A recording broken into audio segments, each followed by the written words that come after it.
I grew up in Colorado, and in elementary school, middle school, high school, I never heard of this at all. You know, so in the 80s and the 90s, this was a dangerous topic in a lot of ways, and people did not like to talk about it. Howard Zinn talks about Ludlow. He almost writes about it as being the moment when he has this realization that there's a secret history that he doesn't know, but that he needs to know. That this was this dramatic, important, really fiery incident in American history. And here he is, someone studying history, and he's never heard of it. It's not in the textbooks. How is this possible? Το Λάντλοου ξεχωρίζει μέσα στην ιστορία του αμερικανικού εργατικού κινήματος γιατί αποτελεί την κορύφωση της εποχής βιομηχανικής βίας. Είναι μια βία απεργία, βία από το ξεκίνημά της, παρατεταμένη, σε ένα απομακρυσμένο σημείο, μακριά από τα αστικά κέντρα όπου υπάρχει μια άλλου τύπου πολιτική και κοινωνική ζήμωση και στην οποία αυτή τη σύγκρουση στο Λάντλοου πρωταγωνιστούν εργάτες, μετανάστες εργάτες οι οποίοι μέχρι χθες θεωρούνταν ανοργάνωτοι και μακριά από κάθε δυνατότητα πολιτικής και κοινωνικής διεκδικήσεις. Even if you're a very conservative business owner today, I feel like you understand why these workers stood up against this tyranny and why they went on strike and why there were so many people who came out in support of it. So it's an amazing, tragic story. And by inventing my version of Louis, I can write about my misgivings about America. And then when I started reading about Lúis Tíkas, I said, that's what the song is about. That is not a fictional fairy tale. And I think that's again part of the history that we like to remember, and the history that's important, the history that too often gets ignored, until suddenly you can't ignore it anymore.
The miners in Colorado, this was always true of American mining, it's very heavily immigrant. It was, from Cornish and Welsh and English in the early days.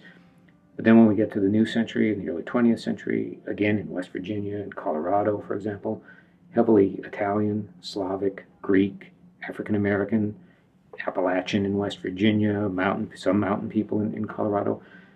But the numbers in Colorado in this strike, there are estimates that something like 70% of the miners were immigrant. There's an American myth that all of these immigrants that came to the United States were coming for freedom.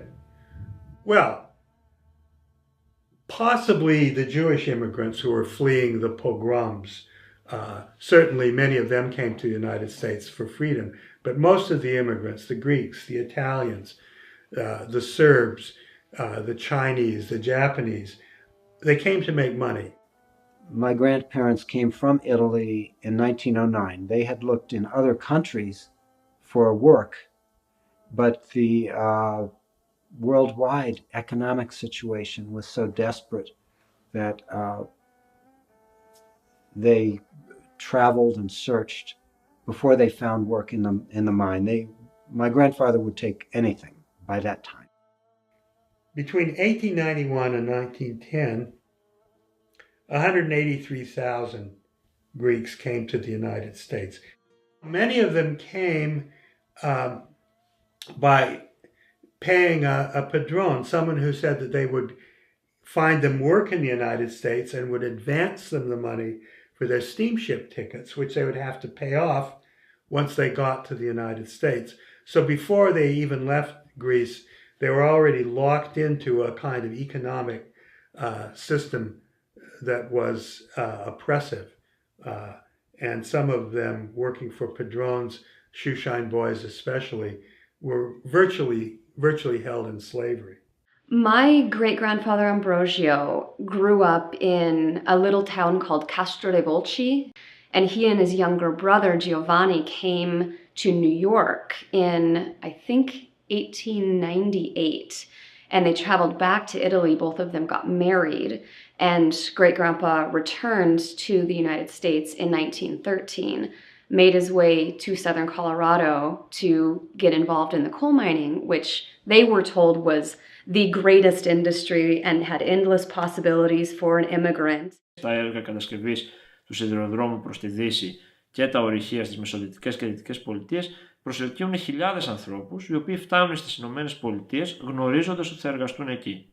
Γνωρίζουν ότι κάποιος πράκτορας εργασίας τους περιμένει για να τους πάρει στη Νέα Υόρκη και να τους βάλει μέσα σε ένα τρένο το οποίο θα τους οδηγήσει σε αυτά τα μικρά παραπήγματα στη μέση του πουθενά πρακτικά, όπου θα δουλέψουν για μήνες ή για χρόνια, αν είναι αρκετά τυχεροί και δεν έχουν στο μεταξύ τραυματιστεί ή σκοτωθεί μέσα στα χιλιάδες και πολύ πυκνά εργατικά ατυχήματα.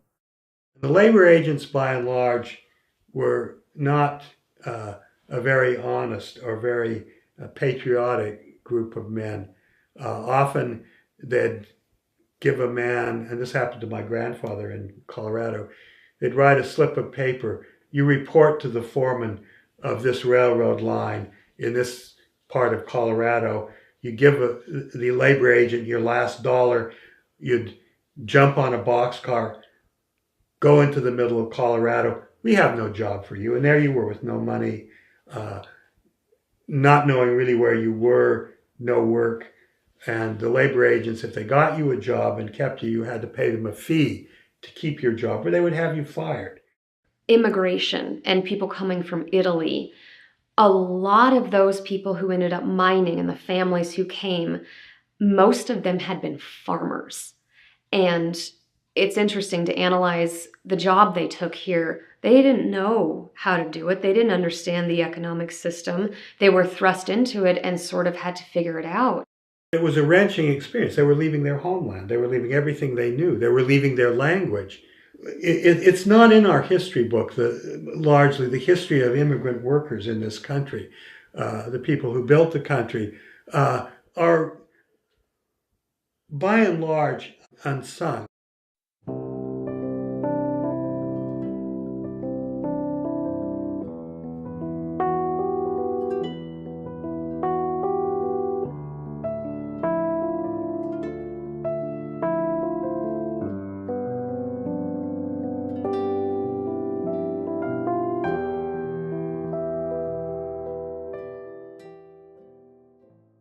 one hand, these were jobs that were quite easy to get. So, this is one reason why there were so many immigrants of so many nationalities in the Southern Colorado coal mines. You could show up in Southern Colorado really just with a strong back and a will to work, and you could get a job in the coal mines. But on the other hand, doing well as a coal miner and staying alive as a coal miner, both of those things were actually extremely difficult and took a great deal of skill. The lives of coal miners, and not just the miners, their families, their strong-willed wives and their daughters and their young sons in these coal camps was very hard. And I think that word can capture so many different emotions and experiences. The women had to do everything around the household. The men had to work all day in these mines. And one of the huge reasons why there was discontent and a strike eventually happened was because of company control. And these large companies like the Colorado Fuel and Iron Company that controlled Southern Colorado, they would implement company towns that had company doctors and a company school for children and a company general store for the wives to shop for goods. And these places were so isolated, families had nothing but what was available at these company towns. The company sets up everything. If there's housing for the workers, the company makes the housing. If the workers need to have a saloon, the company owns the saloon. If the workers need a store, the company owns the store. Of course, they were making money off of many of these things. And then there was a problem with the way the miners were paid. It was not U.S. currency. It was called script. If a miner was only paid company scrip, he could only spend it in the company store. He had to buy his own boots. He had to buy his shovel, his pick, his helmet, his lantern, to go work in the mines. He had to pay the company price to go do that. And the company cheated him. He couldn't go buy it in another man's store because he didn't have money to buy it in another man's store. This was illegal in the state of Colorado, but nobody enforced the law in Southern Colorado. The company was the law. Whoever had the most guns, they were the law. They had endless amounts of dangers and unsafety regulations that weren't checked or inspected. And if a miner died, there was an accident or a cave-in, it was always said the miner died of his own negligence. It wasn't the fault of the company for not having safety measures. It was his fault for not paying attention. I think that in a lot of ways, actually, the owners wanted the best of both worlds. They wanted the power of slaveholders without the responsibility. There's a very powerful way in which the owners were trying to achieve some kind of total command over their workers, but they also wanted to do it on the cheap. And so you see this in accidents when coal mines would explode. You'd see this in the smaller accidents when miners would lose arms and no longer be able to work, and the companies would just sort of throw them out. They were done. And the company sort of severed that responsibility. And so this is sort of this era in U.S. history where corporations are trying to sort of maximize their control over the labor force, but they realize that there's actually benefits to doing that in a free labor system where the rule of contract supposedly prevails, because then they are actually less responsible. They have few obligations to their workers. A mine blows up and the boss says the first thing, how many mules did it kill? Because a mule you had to buy, right? It was like a piece of equipment. But the men who might be killed next to the mule, they replaced themselves. They were eager. They needed the money. They'd come down. You didn't have to buy a man. They'd come of their own accord. Πολύ συχνά ένα τυχαίο γεγονός, μια αδικία σε κάποιον πατριώτη, συμπατριώτη, ένας τραυματισμός ο οποίος δεν αντιμετωπίζεται από την εργοδοσία με τον πρέποντα τρόπο, οδηγεί σε βία ξεσπάσματα, σε μια βία εκδίπλωση της εργατικής διαμαρτυρίας που μετασχηματίζεται στην πορεία σε αυτό που εμείς ξέρουμε ως απεργία. My grandfather actually told me when he was about, I think, 15 years old, he saw for the first time, a miner die from an accident. And he told me once, we would have granddaughter-grandfather story time when he got older. And he told me this story when he was 15, that he saw this miner die in a cave-in. They removed his body. The mine operator was informed of the accident. They put his body in a coal cart in the front of the mine and left him there all day. And the mine operator told all the miners to get back to work. And what my grandfather said really hit him hard in his heart. No one told this dead miner's wife what had happened until the end of the workday, because the CF&I did not want to lose any income by halting the mine operation that day.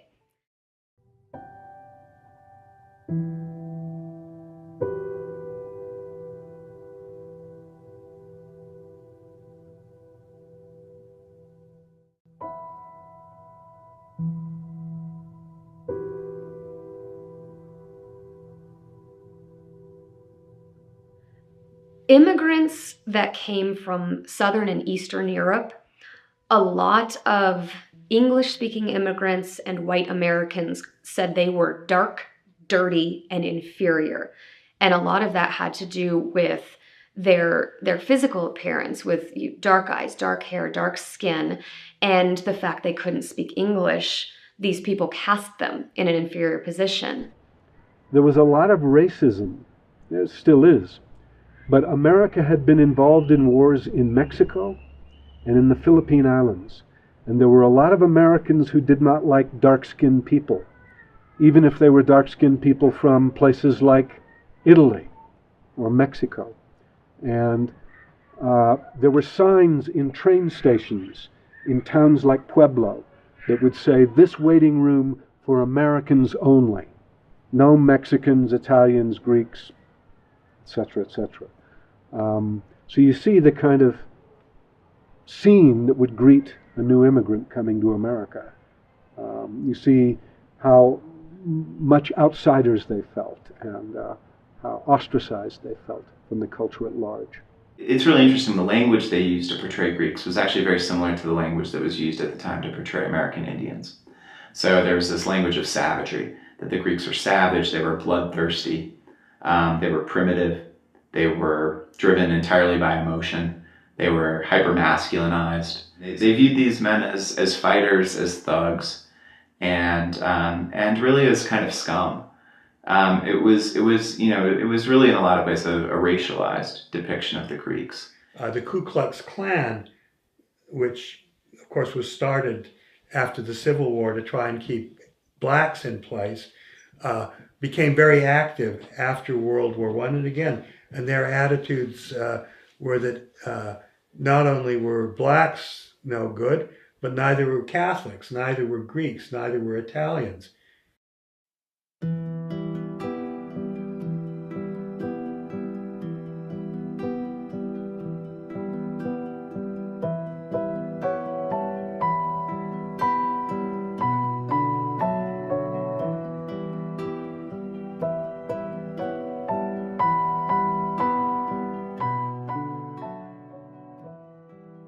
Union was not just a word that they used to show that some miners were going to try to act together. It meant that they were bonded, bonded in their blood marrow, bonded in their blood. They would risk their lives for each other. They were completely committed. In the corporate world, unions weren't necessarily recognized. And the reason why it's sort of a gray area is because unions weren't necessarily legal, but they weren't illegal at the same time. So it was a struggle from that aspect just to get your company that you worked for to recognize your right to use a union, to help you get safety measures and any other rights that you were striving for. Any immigrant could become a member of the United Mine Workers. And they did this for an important reason. There was a lot of anti-immigrant feeling in the United States at that time, a lot of anti-black feeling, as you know. But the United Mine Workers realized that if you exclude one group because they speak a different language or they have a different color from work in the mines, you've created automatically a huge pool of scab laborers, people who will break your strikes. If blacks are not in your unions, the mine owners will simply say, well, we know where we can get miners if you guys want to go on strike. If Italians are not in your unions, I don't care about you Welshmen, you Cornishmen, you Scotsmen. We'll go get the Italians. We'll go get the Poles. We'll get the Russians. So it was very important to open up the union to all workers. John Lawson was very much the organizer of the union. He's seen in history as a representative. He's been labeled a lawyer as well for the United Mine Workers in working with these striking miners. And sort of on his side, you've got this great leader named Lúi Tíkas, or as I've seen his name, Ηλίας Spandidάκis. And he was a Greek who came to Colorado with the mining industry. And his role was absolutely beautiful in the story because not only did he support union activity and work alongside Lawson in helping get these demands met during the strike, but he was an immigrant. He was just like 90% of those striking miners. He fit in with them. He was their brother. He spoke for them because he understood what they were going through.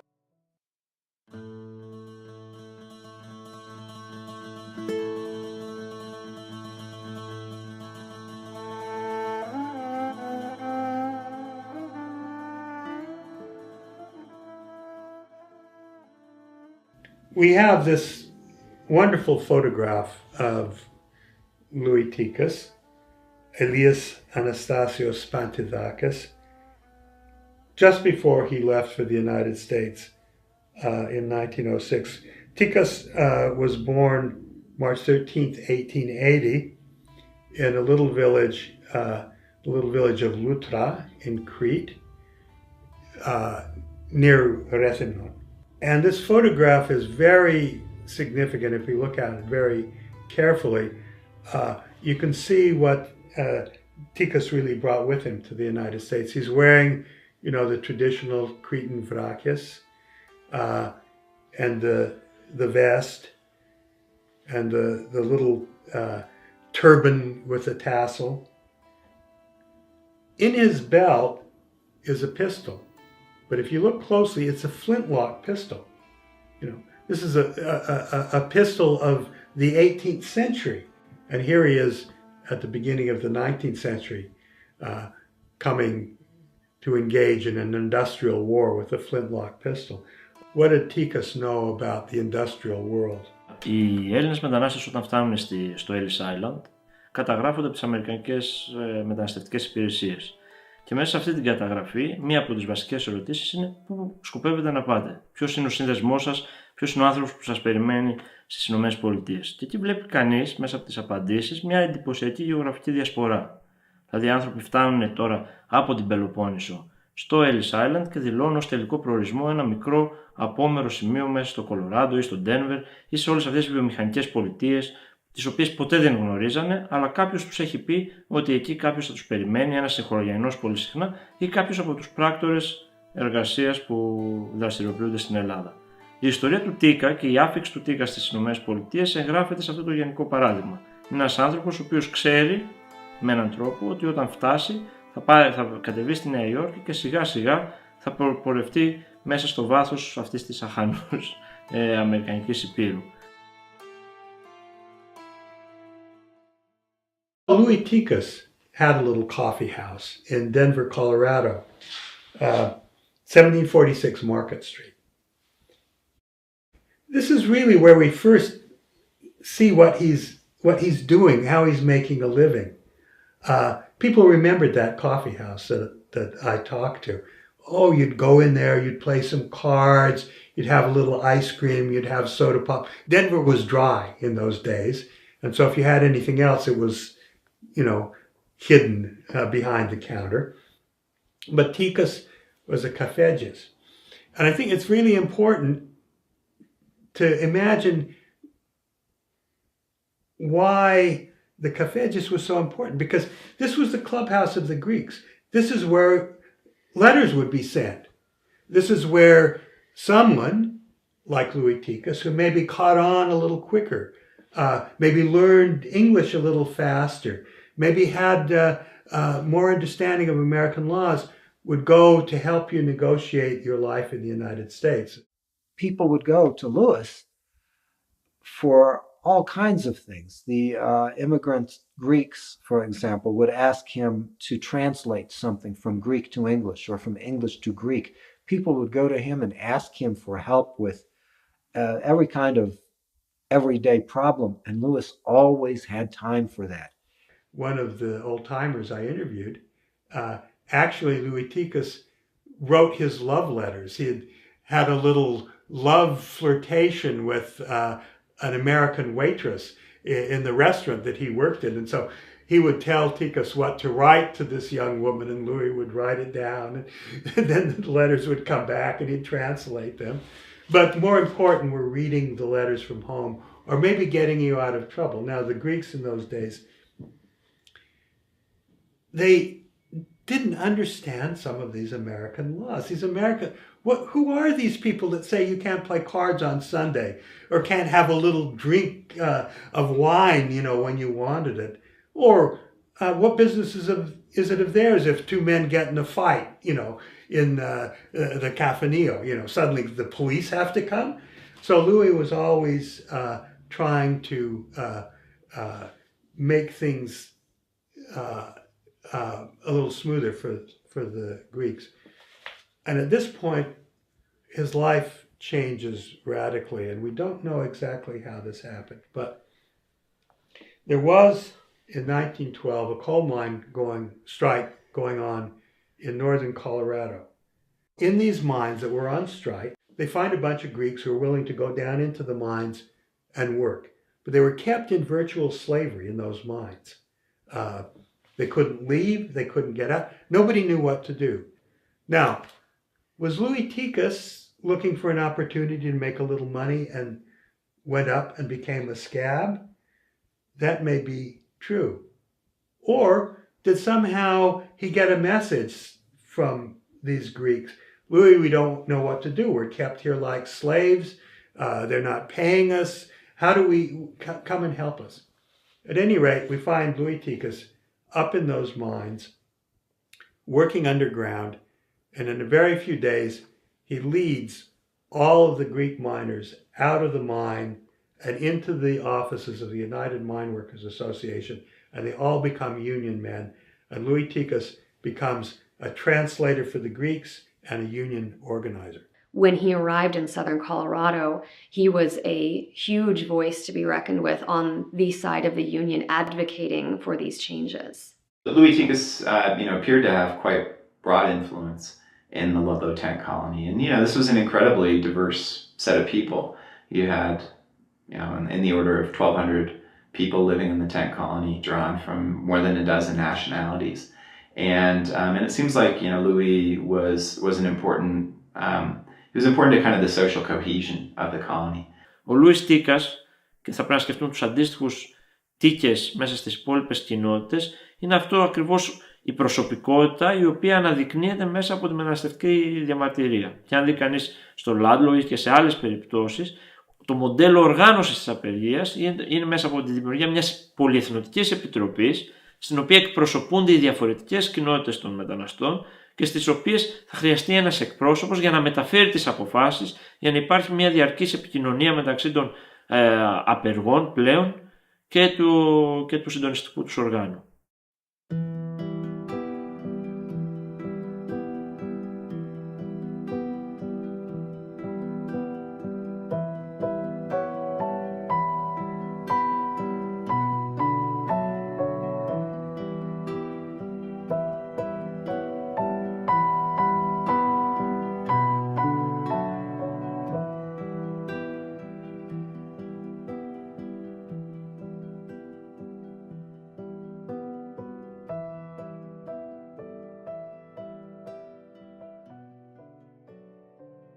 The 7 demands that were called by Southern Colorado, the first was especially important. It was for the CF&I to recognize the right of the miner to use a union, so the recognition of the United Mine Workers.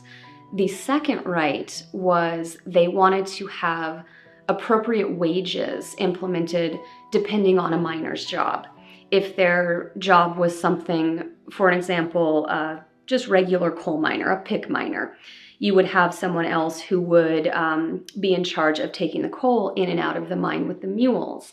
Then you would have someone, they nicknamed them squib firers. And the squib is the little fuse at the end of the dynamite. So they tried to implement these new policies. If you have a more dangerous job, you should be paid more for it. So that was one of their demands. The third was actually a violation that the CF&I had. They were not enforcing the 8-hour workday. Miners were working up to 14 hours a day. They wanted the 8 hours enforced. They also wanted to be able to have their own check weighman, which was the gentleman who would actually weigh the coal that determined their paycheck. And more often than not, this check weighman was not elected by the miners, and he would not necessarily be very ethical with his weigh-ins. They also had the issues of that company and script tyranny. They wanted the end of that. They wanted to be able to shop wherever they wanted. There was also an issue called dead work, which was clearing the actual mine shaft, setting it up, clearing everything out after an explosion to build a shaft, bringing in timbers. Miners weren't paid. And they had to do these things for maybe days on end just to clear a mine. The last demand, which was extremely important, and it kind of held a pivotal role in the Great Strike, the miners wanted the end of the CF&I's use of armed guards. And they wanted these guards, these toughs with their guns, these swaggering bullies, they wanted them out of their lives. And finally, of course, they wanted recognition of the union.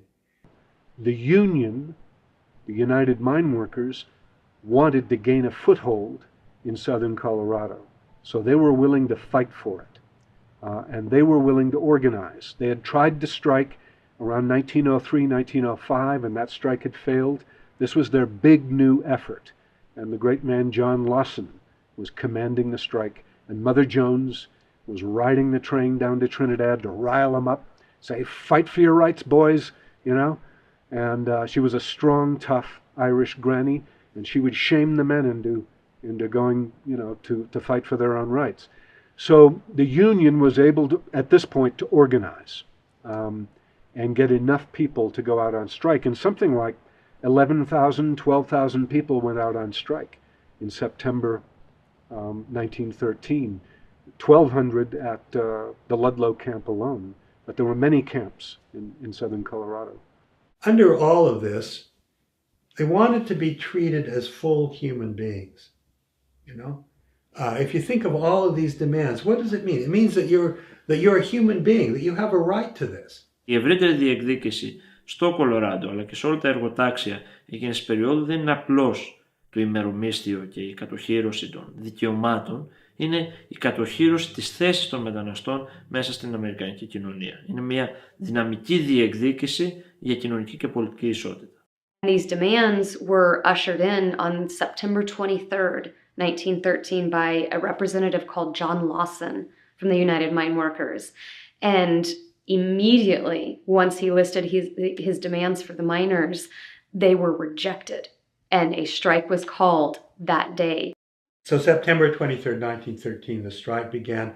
The workers streamed out of the company houses. They were going to be evicted from the houses anyway. And the union had prepared for them tent colonies at the bases of the mines. And the mines are all in canyons, you see. And in the prairie underneath the canyons, this is where the union set up a number of tent colonies. Why did they set them up there? They had to house people. They had to keep them going through the winter. They didn't know how long the strike would take. So they brought tents in. Some of them came from West Virginia, where there'd just been a terrible coal mine strike. And they built platforms and put the tents on. They were there strategically placed to kind of guard the entrances to the mine so they could keep the scabs from coming up there. Because, of course, the miners were very interested in breaking the strike and keeping those mines open. The history books call them strike breakers. Of course, my personal interest with my family going through these things, they're scabs. They're the ones who cross the picket line. But I have sympathy for these scabs. If you analyze Southern Colorado and the mining industry in general, immigrants were coming to fill these positions. They were lured in from the old country by a lot of corporations because they were an easy target to fill these jobs and to be paid poorly.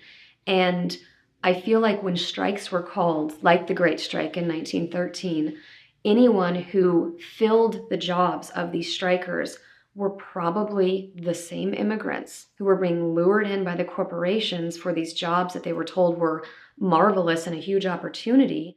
You'd have, a group of Greek men from the same village walking through the streets of Chicago, needing work, showing up at an employment agency. That employment agency would have been contacted by Colorado Fuel and Iron, and next thing you know, these guys are on a train with, all the shades pulled down. They have no idea where they're going.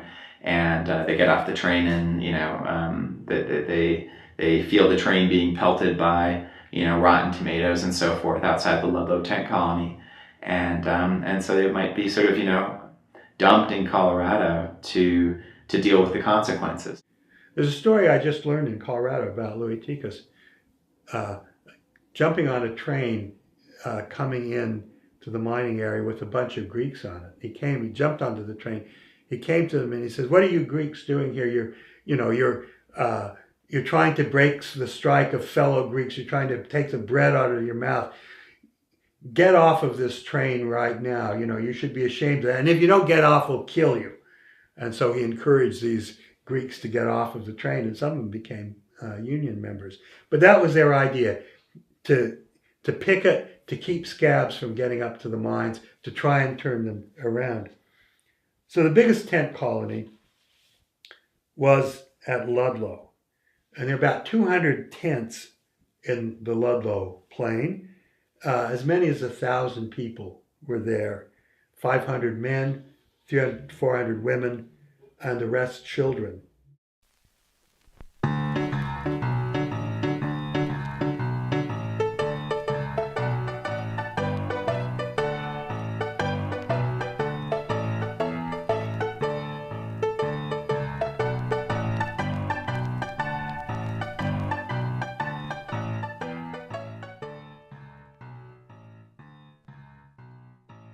The entire time the strike went on and up to the massacre, women were a huge presence in Southern Colorado. And it was these women, the wives and their children, who were on the picket lines, who were the ones having rallies and protests from Commercial Street in Trinidad to the outskirts of Ludlow, all the way up to Denver. These rallies and protests were filled with these women.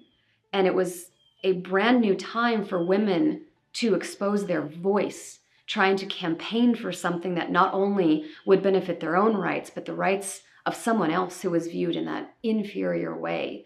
And my opinion as a woman, I don't think there could have been success without those women on the picket lines.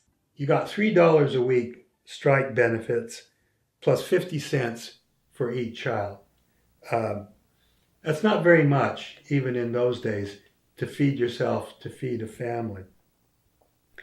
And this is why the women were so important to the strike, because the relationship of men and women changes in the strike. And you can see this in any strike that you look at. You see that suddenly the women become profoundly important. Now, why is that? The men aren't working, right? The men are picketing. The men are trying to keep scabs from getting off the train. The men are often arrested and beaten up.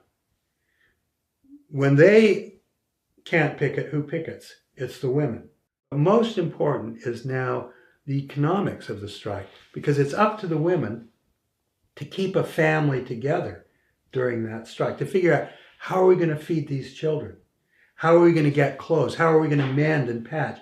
How are we going to keep them going? Because a strike is made by making it economically impossible for the mines to keep going as they were. It's going to cost these mine owners money. And so you have to wait them out. A strike is about duration. It's a war of attrition against the mine owners. And it's the women who are at the heart of keeping the family fed, keeping their husbands' spirits up, keeping the kids fed, getting the kids to go to school. If once the women say, we can't do this anymore, George, we can't do this, then the strike is lost. The women held the union together. And what better example than Mother Jones? People don't know her today. There's a magazine named in her honor, but most people don't even know who she was. She was a labor leader, a labor organizer. She was actually originally, her family were famine immigrants from Ireland, came over in the mid-19th century. She went to Michigan and taught school. She went to Chicago for a little while and ended up married in Memphis, Tennessee, on the eve of the Civil War in 1860, married to a man named George Jones, an iron molder, a union man, back when there were not many unions in America. And Mary Harris was her maiden name. She became Mary Jones. And Mary Jones describes in her autobiography, which she wrote in 1925, describes how one by one all 4 children and her husband died in this epidemic, this yellow fever epidemic in 1867. And we don't know much about her after that for decades. We know that sometime when she's around 60 years old or so, she's clearly involved with the labor movement, especially with the United Mine Workers in eastern Pennsylvania. She's been involved in Coxey's Army, a famous labor action in America for jobs. And people are calling her, Mary Jones, calling her Mother Jones. And she insists on being called Mother Jones. She's no longer Mary Harris or Mary Jones. Now she's Mother Jones. She insists on the name, and she insists on this new persona that she creates. The antique black dresses, Victorian dresses, the hellfire speeches. This character emerges right around the turn of the century. She knew very well what she looked like, as all actresses do. This little old lady with gray hair and, a black dress. And under that little old lady was a woman who was on fire. She's there in great mine strikes, working for the United Mine Workers, going across the country. She's everywhere. And not just organizing miners. She organizes seamstresses. She organizes brewery workers. She organizes across many trades, but especially miners. She came to Colorado, and I'll tell you something. Now, the union was not particularly happy to have her there a lot of the time because a strike is not just about powerful words that stir people up, but it's also about planning, about organization, and it's about endurance. And sometimes Mother Jones was a little too fiery for the union. I've heard that from Mary Thomas, one of the women at the strike, that Lee really liked her and was very impressed. And he called her mother too, Mary said. So you can imagine that these were two people that kind of instantly understood each other because, of course, Lúi Tíkas as a Cretan was something of an actor too, right? I feel like the early 20th century, there were 2 simultaneous movements happening. The first, you have the labor movement, changes in the industry, what the corporate world had labeled unskilled workers, which were coal miners, no brains and a strong back. That was starting to change. There were new rights that were being seen. There were unions coming in. And at the same time, you have the women's movement, which is going on, striving for very similar things in terms of equality. It was almost like the unskilled worker was inferior in the same way that women were inferior at the time. Women now get a voice because they're needed. They come into the union meeting and they speak and they have their opinions. And you can imagine what that would have been for a woman from southern Italy, right? Where this is men's business. You keep out of it.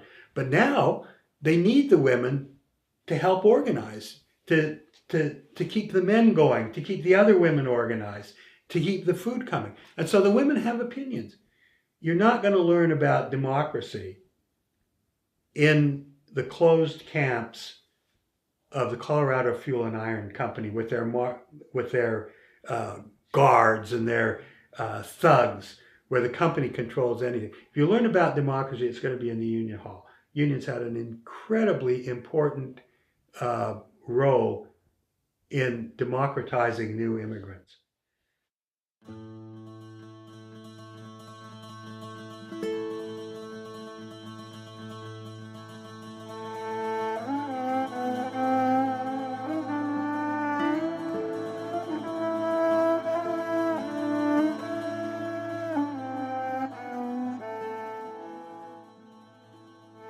The mine owners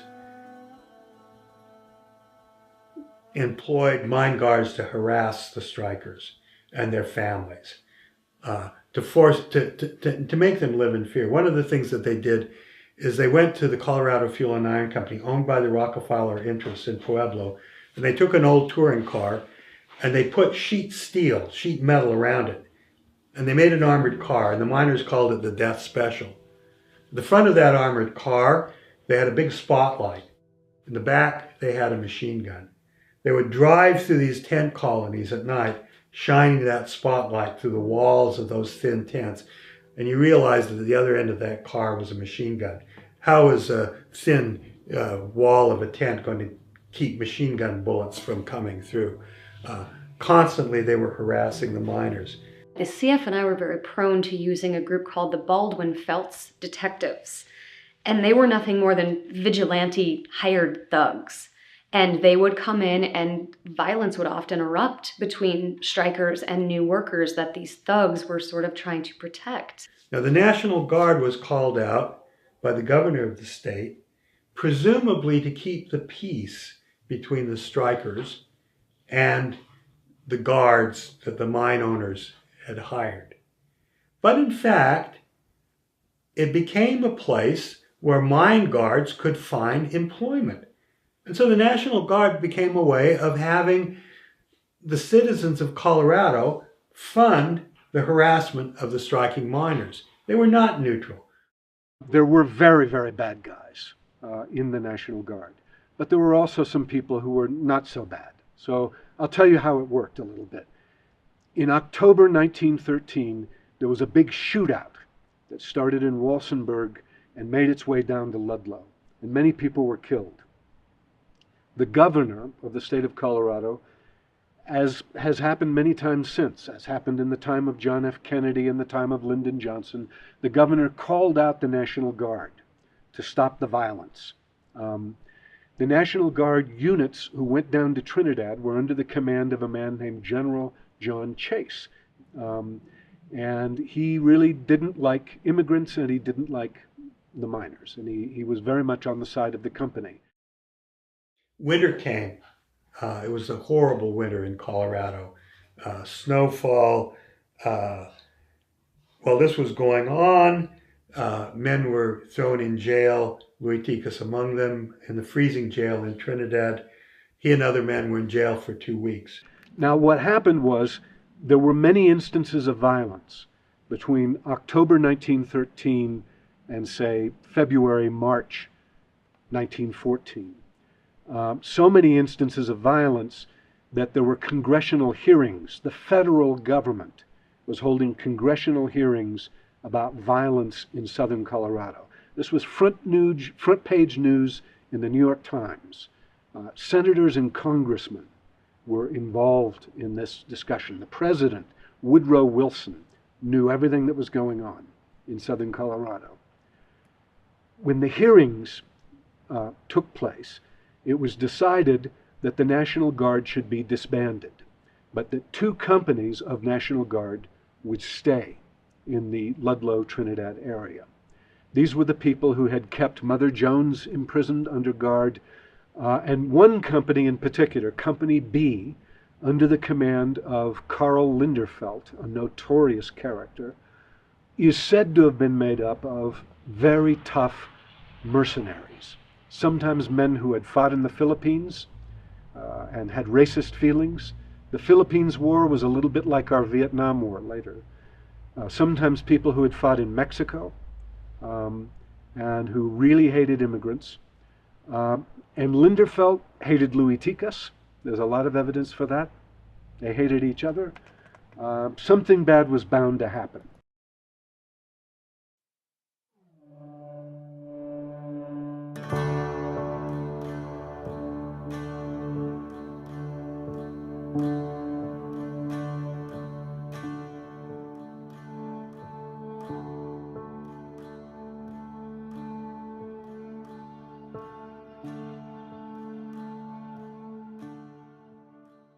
Spring came to Colorado. The Catholics and the Protestants in the camp had their Easter celebration, and the Greeks were determined to have a better celebration. So they planned how they would do it. I asked Gus Papadakis, who was a wonderful old Cretan, a wonderful man, I asked him, did you have a lamb? And he said, yes, we had. I said, how could you afford to have lambs? What money? He said, well, let's put it this way. We procured some lambs. I think Cretans knew everything there was to know about stealing sheep, since they'd been doing it to each other for 1,000 years. The stories are that some of the Greeks were pretty tough men, you know, that some had fought in the Balkan Wars and all that, right? They'd fought the Turks and they'd fought the Bulgarians, and you know, they knew a thing or two. And the stories are that maybe some of them went out and stole a few sheep, you know, in the countryside and brought them back and cooked the sheep for the resurrection, you know. They had lambs. They had some treats. They had probably some barrels of beer or wine. They put on their vrakis and they performed dancing, you know, the litters were playing. Oh, the young women just thought they were something else, which led to some friction in the camp between the other miners, their wives, their daughters. When you see pictures of Louis Tikas, very often he's in his American clothes. He's wearing his wool suit and his puttees. But there are pictures of him as a young man in Crete with his mustache and his Cretan costume, his black boots, you know, and his hat, or his scarf, and Mandilia would have been, yeah. I imagine, what if he had those clothes in his trunk in the camp? Would he have put on his Cretan costume and danced, you know, for the Easter in the camp? I'm hoping there was a lira player, you know. Maybe bouzouki, maybe, who knows, lauta. There would have been music. I also think the whole camp was involved, even the non-Orthodox, the Catholics and other people in the camp. They made a big holiday of it on the Sunday of Easter, the Greek Easter. They played baseball in the field near the camp and all of that. They taunted the soldiers who were watching them from the hills. So I think the spirit of Eastern and Western Christianity was alive in the camp. And I think it's a very powerful part of the story that it happened right then. Maybe, in fact, I think I've heard a story about this now that I remember it. I think there's a story about soldiers saying, we'll show them this death and resurrection thing. We'll show them how to have an Easter. So I think there was a bit of Protestant anger going on at that point too. Toward the end of that day, some National Guardsmen drunk came in and said, well, you have your fun today, we'll get the roast tomorrow. And whether they knew what was happening and whether it was planned, we don't know. But the next day, Lúi Tíka was phoned by the National Guard commander to meet him because a woman claimed that the strikers were holding her husband in camp against his will. Louis was very afraid to go to the National Guard camp. He didn't want to be there by himself. And so he suggested that they meet at a house, a little shack halfway between the strikers' tents and the tents of the National Guard. He went there, and while he was negotiating with Hamrock, there were 1 or 2 bombs that went off. These may have been signals. At any rate, when he looked out the door, he could see the miners from the tents streaming out beyond the tents with guns. My God, what started here? He said to Hamrock, "I will stop them." The miners were leaving because they had seen the National Guard put machine guns in place to cover the tent camp. What were they doing that for? They were terrified that their wives and the kids would be shot. And I believe that they were leaving to try and flank those machine guns, to get them to point away from the tent city. The fighting started, and it lasted all day because Tikas, running with white handkerchiefs, couldn't stop it. He spent the day either taking ammunition to the strikers who were in ditches and in cuts, firing at the National Guard, and to women that he knew were hiding under the tents. He was with a very courageous woman who had Red Cross training named Pearl Jolly. And they spent all day crawling, making sandwiches, bringing water, crawling under the rifle fire. Okay. Toward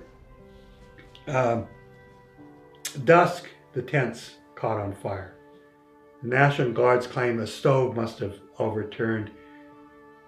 The miners claimed that the National Guard set the tents on fire deliberately. Tikas, knowing that there were kids there and women hiding under the tent, went with a white flag to try and get them to stop the firing. He was captured. 2 other miners had been captured with him, a Union treasurer named Filer and an Italian named John Bartolotti. On the morning of the massacre, it was Linderfeld and Tikas who were at odds together. Tikas, by all reports I have seen, was trying to stop the shooting, trying to keep the peace. Tikas went with the fire blazing behind him and a white flag, and he was captured. Karl Linderfeld came up to him, broke the stock of his Winchester rifle over the side of Louis's head, and then turned Tikas and the 2 other men over to some National Guardsmen. They knew what to do with him. Linderfeld allowed him to be executed. He and 2 other men were shot in the back as they were running away and shot on the ground again. So this was not an accidental shooting. This was killing. This was murder, and nobody ever went to prison for it. They told Tikas and the 2 other men apparently to run, and as they ran toward the tents, they shot all 3 in the back. They lay there for days. The trains coming down from Denver could see these dead men. The camp burned to the ground. And when they could finally get back into it, they found under one of the tents 2 women and 11 children had suffocated. The Union, at their monument at the site of the Ludlow massacre, has that pit where these children and the women died. They've kept it as a kind of shrine to them.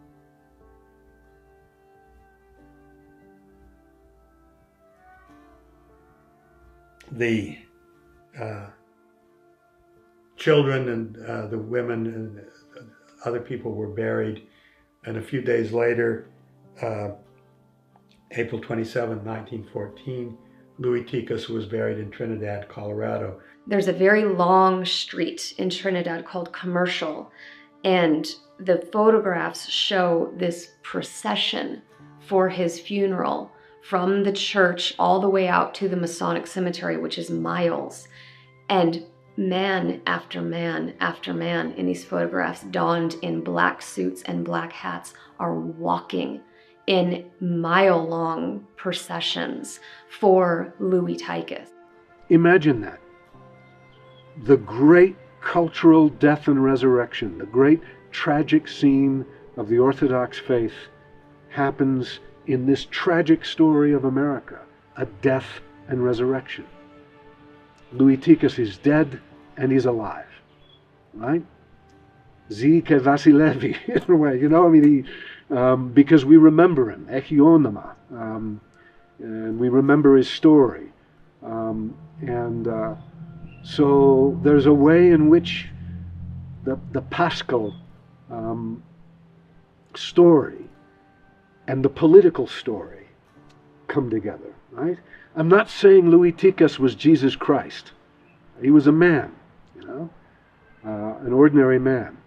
But the fact that the Easter happened bang, right then, and that the battle happened right after Easter Sunday is a very huge thing. It seems like Greeks at the time, in particular, other Orthodox folks, would have looked at Louis's murder in a different way. I mean, I think the view of Lúi Tíkas as a martyr absolutely gained force from this coincidence that this happens, you know, on Greek Easter. So I think the idea of Louis as a martyr and the idea of the 10 Days War as a kind of, you know, in a way, as a sort of, you know, as an uprising of the oppressed. I can imagine that religious belief and religious feeling played a huge role in that.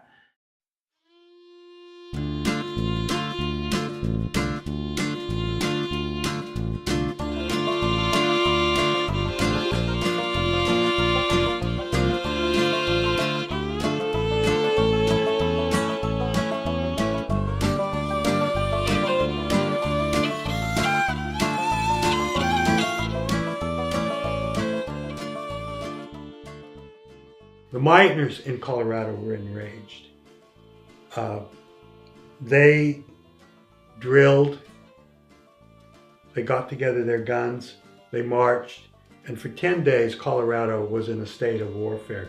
The coal miners controlled southern Colorado.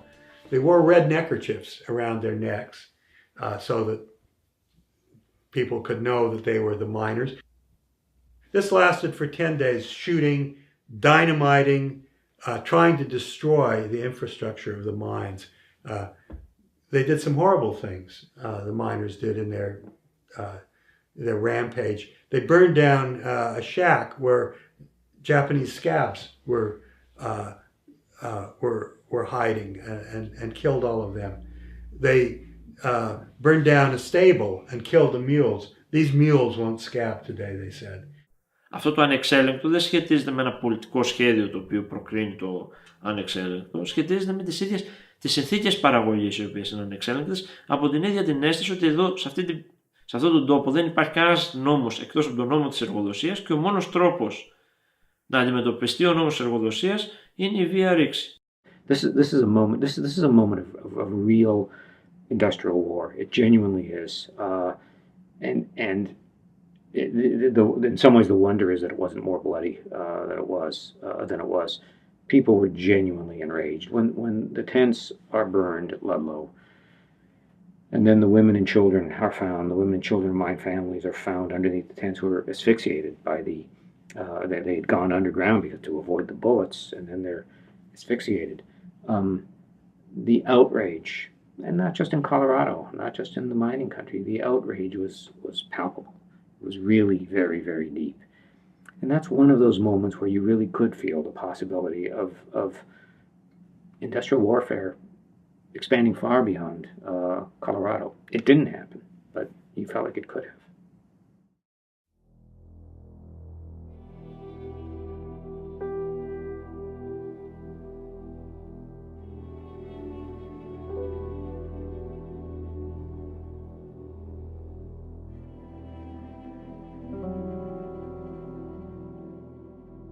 The Colorado Fuel and Iron Company, of course, controlled everything in southern Colorado. And at the top of this huge complex network that that business had was a transfer of power happening at the same time the strike was called and the massacre occurred. Rockefeller Sr. was passing his business to his son, Rockefeller Jr., and they were very wrapped up in that transfer. And a lot of the information of what was going on in southern Colorado didn't get to Rockefeller Jr. Their men in Colorado were incredibly biased. One of them in particular, Lamont Montgomery Bowers, was really cut out of the same block that John D. Rockefeller Sr. was. He was a very hard-boiled, unsympathetic man who had absolutely no, he was anti-labor to the core. He believed that unions needed to be crushed. And so the information that the family got from the beginning was very skewed. And John D. Rockefeller Jr. made no attempt really to look beyond, to get any sort of verification of the information he was getting.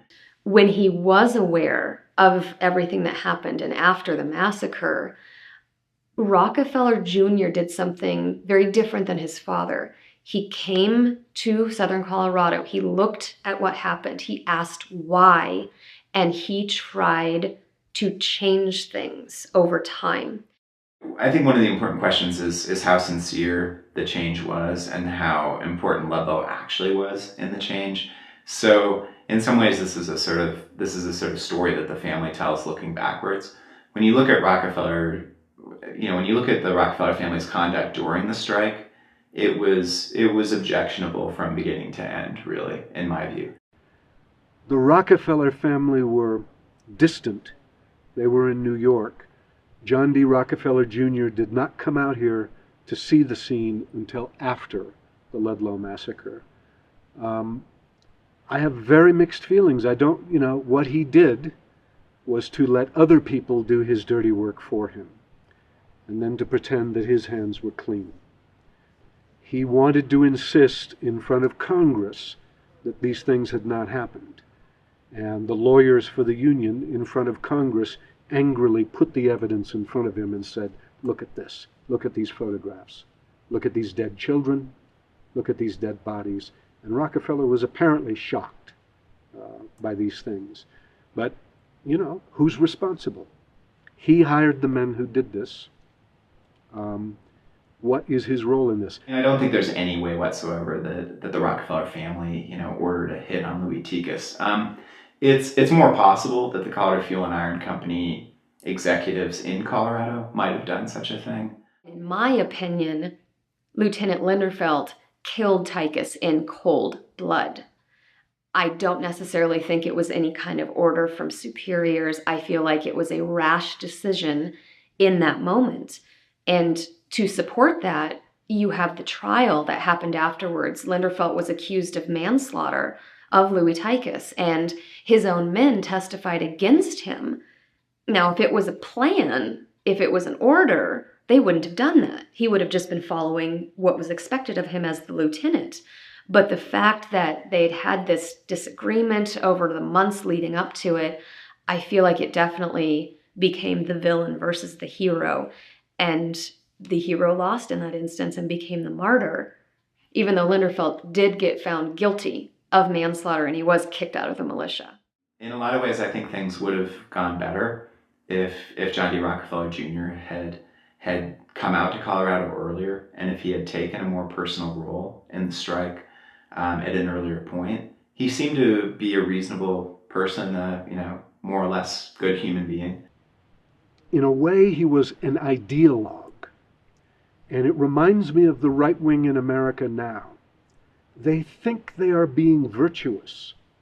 They think they are doing good for America by proposing their ideas about what makes a strong economy and what makes a good life. But they are not paying attention to the real lives of people, the actual lives of poor people and workers and all that sort of thing. People who work in factories or mines or businesses like Walmart do not work in a system of ideas. They work day to day to get their money and food in the conditions they work in, and the conditions are not ideal. These ideologues, these intellectuals who say, you should have the right to work, you should have the right not to organize as a union, that's a statement of principle. It's all very nice. It's very nice. But it doesn't have to do with the actual lives of the people who need help getting their lives improved.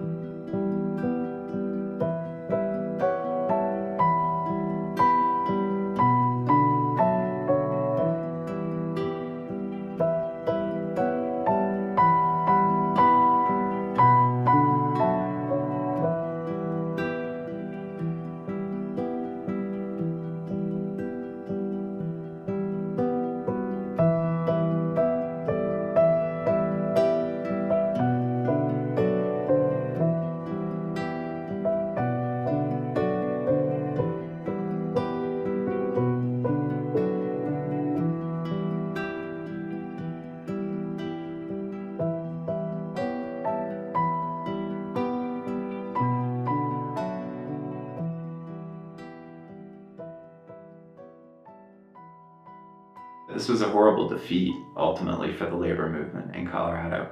And the coalfield strike in 1913-14 played an important role in turning many middle-class and upper-class Coloradans against the labor movement, and actually against people of color and against immigration. So by the 1920s, I think the legacy of Ludlow for Colorado at that point in time is really, Colorado was ruled by the Ku Klux Klan in the 1920s. And I think Ludlow's an important part of understanding why. The other side of that, though, is that by the 1930s, Ludlow was one of a string of events that really convinced a lot of liberals in the United States that workers deserved fuller federal protection. And so Ludlow, I think, contributed to the passage of the Wagner Act, which has created the kind of modern framework for unionization in the United States. So in Southern Colorado, one of the legacies of that is that Southern Colorado coal mine workers would unionize under the United Mine Workers successfully in the 1930s for the very first time. In autos and steel and rubber and the basic industries, and then finally, to a certain extent, in clerical work, not just in blue-collar work, but also in white-collar work, America becomes a union country for a while, and it means that workers are much, much better off, have much more job security, better wages, more say on the job. If the question is, do you win or lose that particular strike, the union lost. Mother Jones lost. But again, memory is important, and life is long, and history is long. The United Mine Workers doesn't go out of business. It continues to organize with some success, and finally with great success. Οι 10 μέρες του βιομηχανικού πολέμου στο Κολοράντο είναι από εκείνες οριακές στιγμές όπου κάτι που φαινομενικά φαίνεται απλό, μια εργατική διαμαρτυρία στη μέση του πουθενά, μετασχηματίζεται σε μια δυνάμει επαναστατική κατάσταση. Δυνάμει επαναστατική κατάσταση όχι γιατί όλοι όσοι συμμετέχουν έχουν ένα συγκεκριμένο σχέδιο για την επόμενη μέρα, αλλά γιατί είναι εκείνοι οι λεπτές στιγμές που οι υλικές ανάγκες συναντούν, μετασχηματίζονται σε μια ευρύτερη διεκδίκηση. Ludlow has two sides for me. The side I know from family experience, cherishing it from a young age, understanding the meaning on the individual people and descendants, then it has what's been preserved in books and in history. And it's very different, and sometimes I feel like I'm very protective of the real story, which I think I know because of my family connection. So when I read a book or a newspaper article or see a documentary that has just some little thing that's slightly different than what I know, I'm very protective and think, well, there's a way that this should be presented more accurately. There's more to this story. It's not just a list of events and this tragic massacre, and then that's all. There's so much more to it. Well, what does it mean to be an American? America is an experiment in personhood, in asking a question every election over and over again. What is a human being? What is a human being? Who has a right to vote? Who has a right to be here? Who has a right to marry? Who has a right to drive a car? Who has a right to fight in the army? Who has a right to education? Every election we are fighting about the same things that they were fighting about at the time of Ludlow.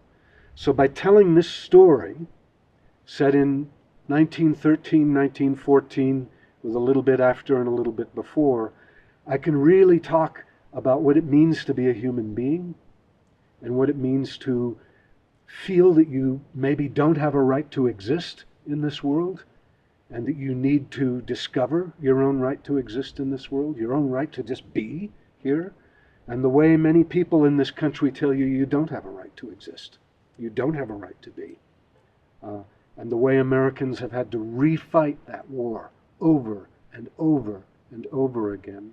So Ludlow is a perennial story in this country, and as I wrote the story, I realized that I was not just writing about a strike and a war.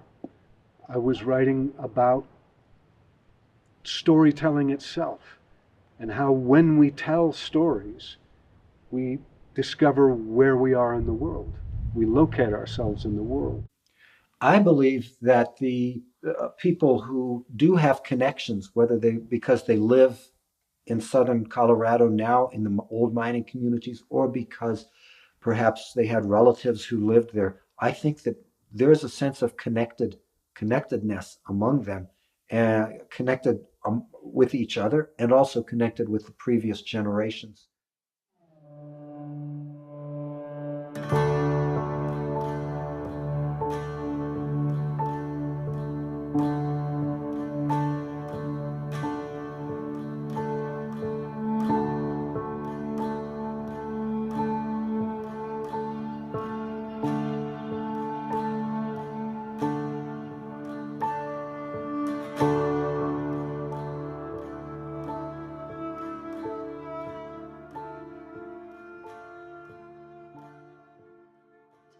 My dad told me once when he was maybe 10 years old that he wanted to go hunting. They were raised very, very outdoorsy, and my Uncle Joe had a rifle to go hunting and my father didn't. And he was lamenting and kind of upset, and his grandfather was living with him at the time, and he went to his grandfather and said, "I can't go hunting, I have nothing to shoot anything with." And I guess my great-grandfather went into his bedroom, came back with this .30-30 Winchester rifle, and he handed it to my dad and said something to the effect, "You can take this and go hunting, and you can use this, and now this belongs to you, but don't ever get rid of it, and don't ever sell it. This is the rifle that I used at Ludlow." And that story to my family gives us a direct connection, and it just shows with a few little words everything that my great-grandfather had gone through, and that connection that my father had from that one incident brought him so much closer to his grandfather and to this event in history. And that's one of the stories that I will always treasure, and that rifle is now a prized family heirloom in my family that we will never get rid of. My father wants to be buried with the rifle, so it always stays with him, and he always has that connection to his grandfather. The way I found out about Lúis Tíkas was that I was using an internet search engine looking for something else, something to do with children and mountains in Colorado. This was about 2001. And I searched for Colorado children, I think mountains, I forgot what else I was searching for, and one of the things that came up were that 24 women and children died and during the strike, and Lúis Tíkas was a leader.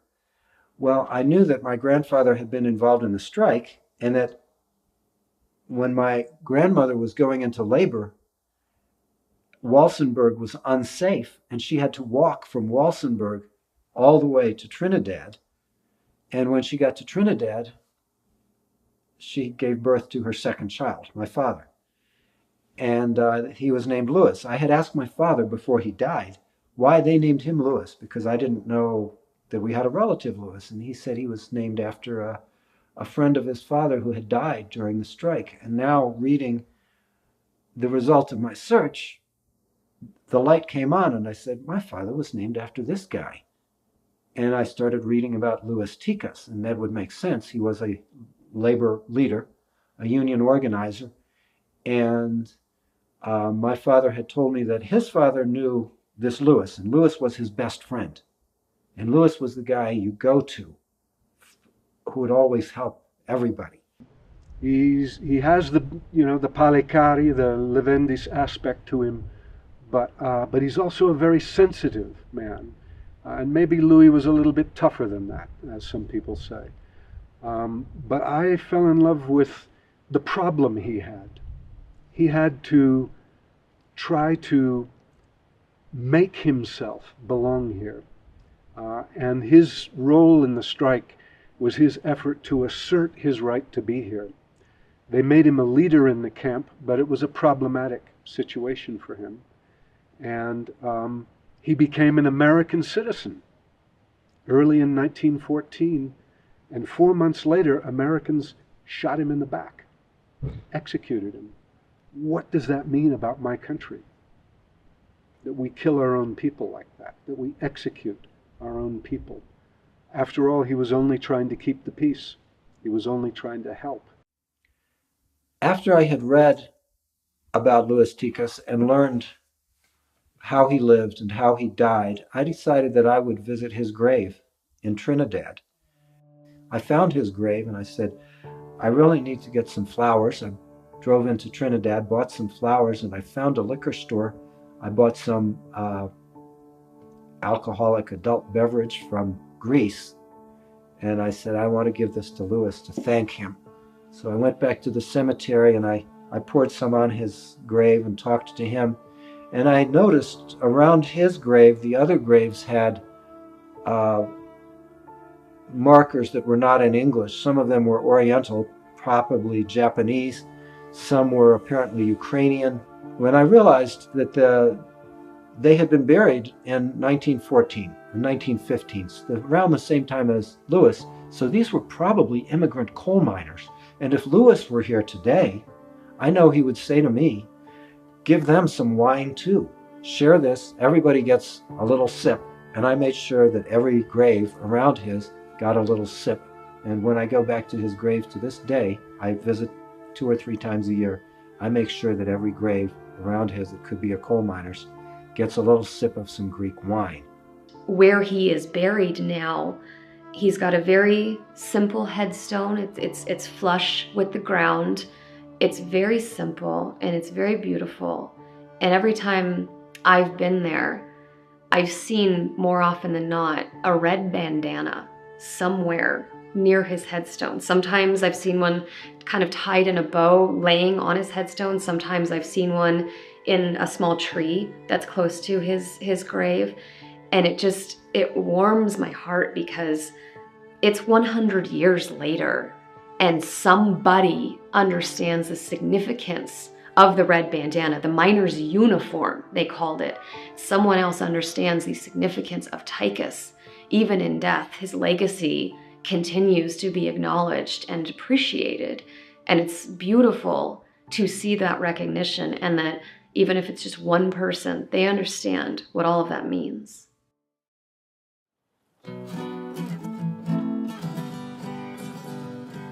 Guns and lives were cheap in Colorado. Coal was king in 1910. And in the deepest coal mine's darkest shadow, there was no justice for the working men. Every day brought cave-ins and explosions, because the safety laws were not applied. For profit mattered more than the lives of all the poor. And every day another miner died. And the coal was black, and the blood was red, and miners that dared organize always wound up dead. And in those days of anger, a man of peace arose. Words were the weapons that Lúi Tíkas chose.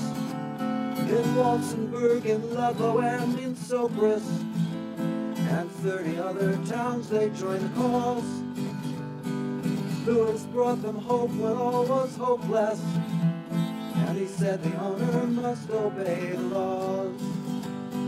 The miners went on strike in 1913, and shootings left both guards and workers dead. And Lewis' voice was heard, he told both sides these words: lay down the guns and talk instead. The snow was white, his blood was red, but the miners and their wives and their little children bled. And the owner took their homes, and they lived in tents in rows. And words were the weapons that Lúi Tíkas chose. The winter passed and still the mines were striking, and the shooting and the killing had not ceased. Lewis couldn't stop them all from fighting, so the National Guard was called to keep the peace. When the Guard arrived with their machine guns, they cracked a rifle over Lewis' head, and they shot him till he died, and they still weren't satisfied till they filled his lifeless body up with lead. The sky was blue, and the blood was red, and the National Guard left Lewis and 24 others dead. Now he's on a hillside where the purgatory flows, and words were the weapons, words were the weapons, words were the weapons that Lúi Tíkas chose. Mourn with me, my sisters and my brothers, for a leader lying silent in the grave. Lewis spent his whole life saving others, and in the end his life is what he gave. Lewis spent his whole life saving others, and in the end his life is what he gave.